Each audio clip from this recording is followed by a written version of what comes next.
Assalamualaikum warahmatullahi wabarakatuh.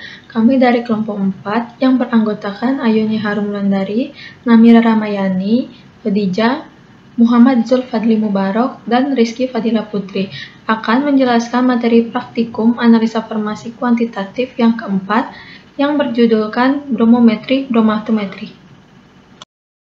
Titrasi, bromometri, dan bromatometri adalah salah satu metode titrasi yang didasarkan pada reaksi oksidasi reduksi. Bromometri merupakan penentuan kadar senyawa berdasarkan reaksi reduksi oksidasi, di mana proses titrasi reaksi antara reduktor dan bromin berjalan lambat, sehingga dilakukan titrasi secara tidak langsung dengan menambahkan bromin berlebih. Bromatometri merupakan salah satu metode oksidimetri dengan dasar reaksi oksidasi dari ion bromat. Di sini saya akan menjelaskan mengenai critical point dari titrasi bromometri dan bromatometri.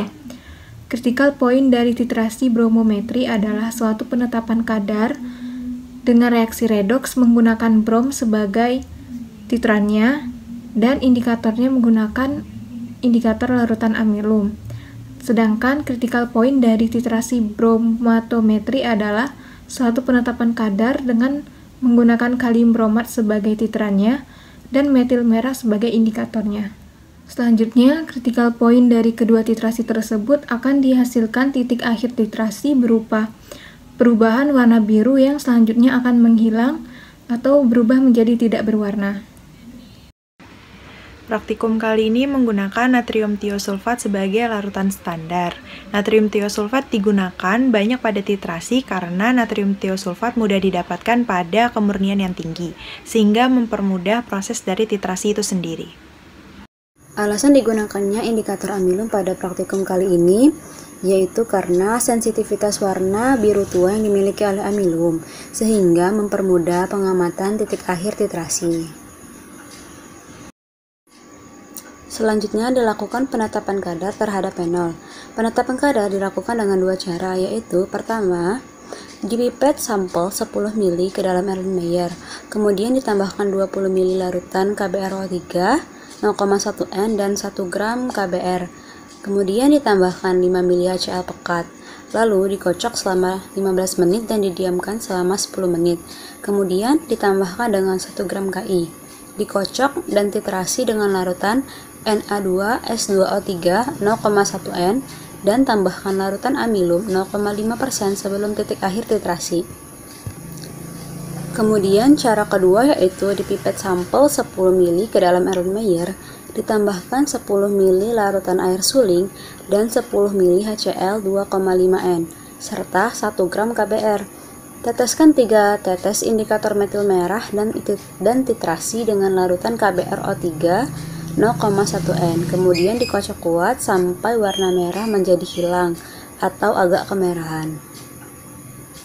Selanjutnya saya akan menjelaskan mengenai perhitungan dari titrasi bromometri dan bromatometri. Yang pertama itu dilakukan perhitungan mengenai pembakuan larutan standar sekunder natrium tiosulfat. Jadi di sini menggunakan 3 volume berbeda yaitu 11 ml, 11,5 ml, dan 12 ml. Selanjutnya dicari volume rata-rata dari ketiga volume tersebut dan didapatkan volume rata-rata sebesar 11,5 ml. Selanjutnya dilakukan standarisasi dan didapatkan nilai dari normalitas sebesar 0,08 N. Selanjutnya mengenai penetapan kadar dari fenol, sama seperti tadi menggunakan 3 volume larutan yang berbeda. Yang pertama ada 12,4 ml, 13,4 ml, dan 11,8 ml. Kemudian dicari volume rata-rata dari ketiga larutan tersebut dan didapatkan sebesar 12,4 ml.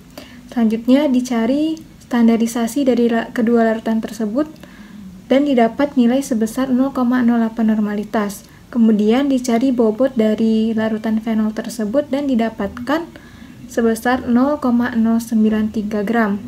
Kemudian untuk mencari persen kadar dari fenol tersebut menggunakan B per B dan didapatkan sebesar 18,6%.